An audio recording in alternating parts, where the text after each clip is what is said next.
Alors, viens, Gino. Alors, bonjour, chers amis. Un petit spécial. Si vous remarquez, au début du titre de cette homélie, vous avez le chiffre 500. Alors, je voulais remercier Pierre, qui, il y a 10 ans, vers le mois d'août, peut-être en 2010, je lui avais demandé serais-tu prêt à commencer à taper des homélies? Il y a une chaîne qui s'appelle YouTube, puis on pourrait mettre ça. Fait que il m'a dit tout bonnement, ben oui, pas de problème. Puis on se retrouve avec ce grand nombre d'homélies qu'il a fait complètement gratuitement, sans aucune feuille de préparation, en se laissant inspirer par l'Esprit Saint, et en nous partageant son expérience de vie. Alors, je voudrais le remercier au nom de tout le monde, dans le fond, qui ont profité de ton écoute intérieure de Dieu, puis de nous livrer avec constance tout ce qui a monté, et de continuer, on ne sait pas encore combien de temps, juste... C'est Dieu qui y pense, c'est Dieu qui... C'est à lui de nous inspirer et de te donner la santé encore longtemps. Merci, Pierre, merci. Alors... J'étais sexagénaire, là, je suis septuagénaire. C'est vrai. Alors, je te laisse... merci pour l'invitation. Merci aux auditeurs pour leur écoute. J'apprécie de pouvoir partager ces moments avec vous tous et avec celui qui nous fait vivre et qui nous donne de partager sa vie avec ceux qui nous sont proches. Voilà. Alors, pour la 500e, on commence avec quelque chose qui va faire plaisir à beaucoup de monde. La première lecture nous parle de la femme vaillante qui fait fructifier ses talents. Je vous laisse retrouver dans le priant en Église le texte. La femme vaillante, qui donc peut la trouver? Alors, j'ai le goût de vous dire, quand on me parle de femme vaillante, je connais quelqu'un qui en a trouvé, qui s'appelle Jérôme Le Royer de la Dauversière. Et au début de la colonie, il nous a envoyé, je dirais, Marguerite Bourgeois.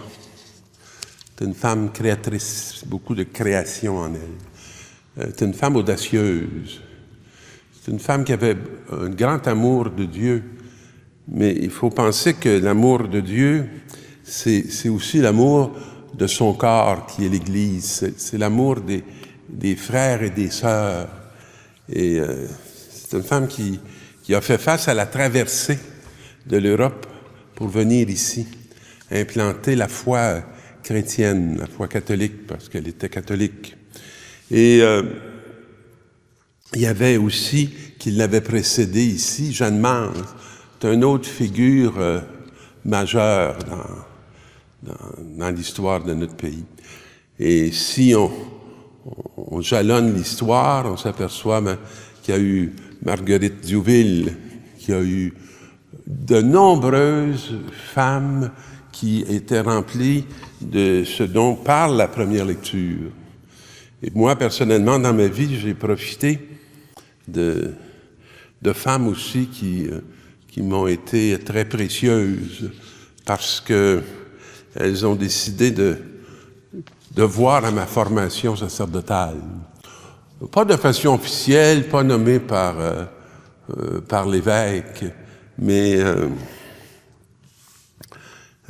et je peux dire qu'il y a eu des sœurs grises au début de ma formation qui se sont beaucoup impliquées, qui m'ont, je dirais, conduit même à pouvoir devenir agente pastorale dans les hôpitaux.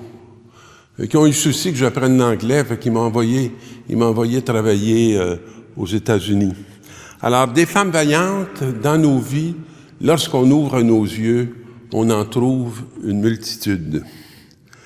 Et la deuxième lecture, elle va nous parler de quelque chose d'important pour ce moment-ci, parce qu'on s'achemine lentement vers la fin de l'année liturgique.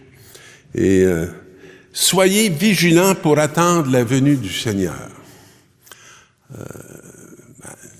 La semaine dernière, on avait une parole qui nous disait qu'il fallait être prêt. Hein?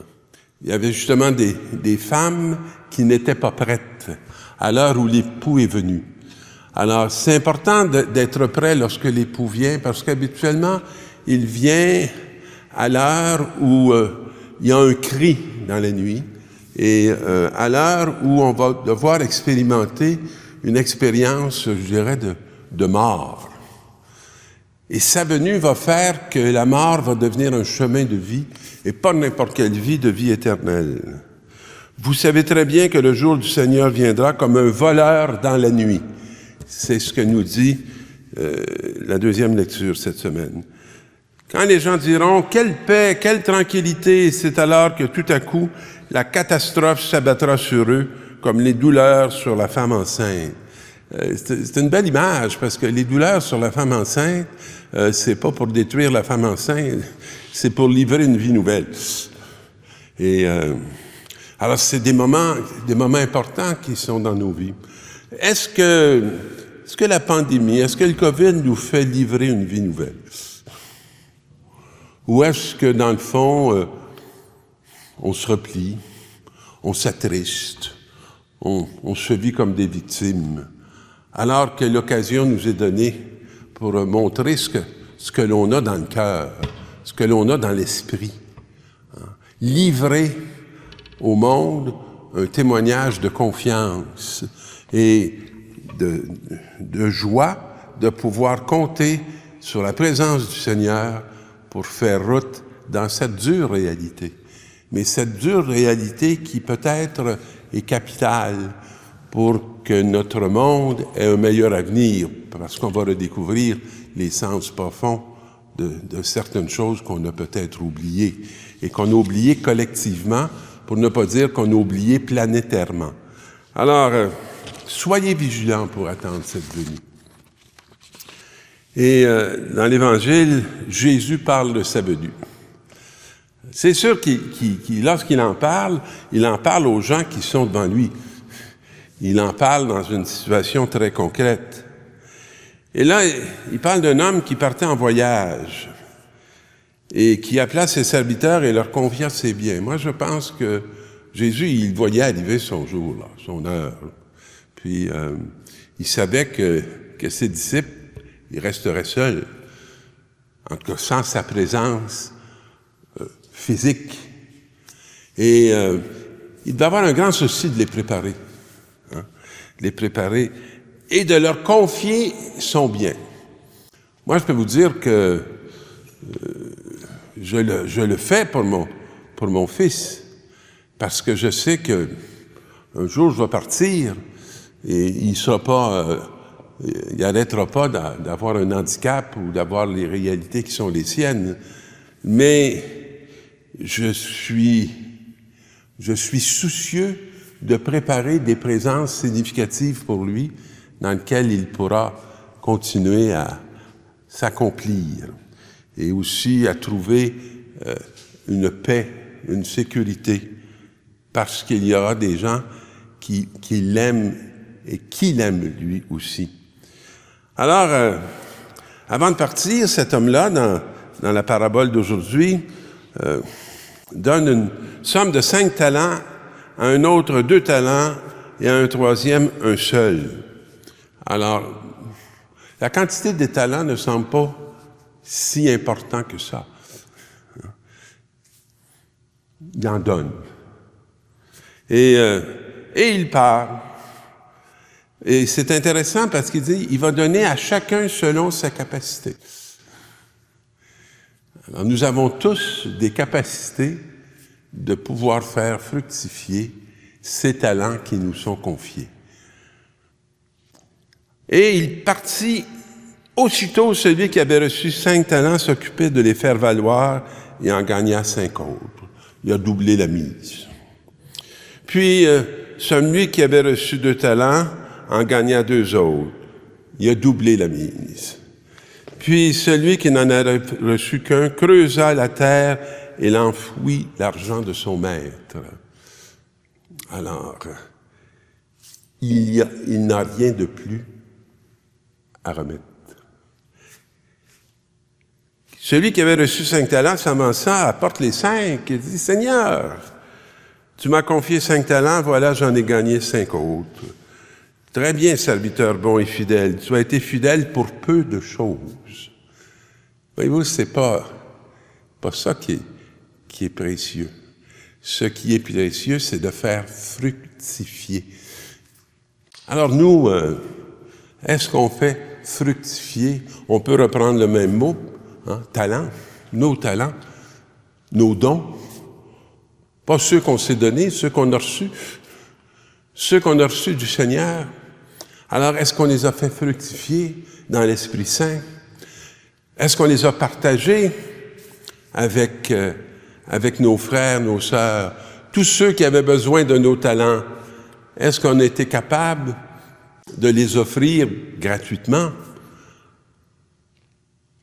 Ou est-ce qu'on les a enfouis sans les partager, sans les donner, sans qu'ils puissent opérer pour la venue du royaume? Alors, qu'est-ce qui va arriver à ce serviteur? Je sais, celui-ci qui avait reçu un seul talent s'avança et lui dit, « Je savais que tu es un homme dur, tu moissonnes là où tu n'as pas semé, tu ramasses là où tu n'as pas répandu le grain. J'ai eu peur et je suis allé enfouir ton talent dans la terre. Tu as ce qui t'appartient. » Alors, mes amis, j'espère que vous avez plus de confiance et moins de peur et beaucoup d'actions de grâce dans vos dons que vous avez reçus parce qu'ils ne vous appartiennent pas, ils vous ont été confiés. Investissez-les dans le royaume de Dieu. Bonne semaine.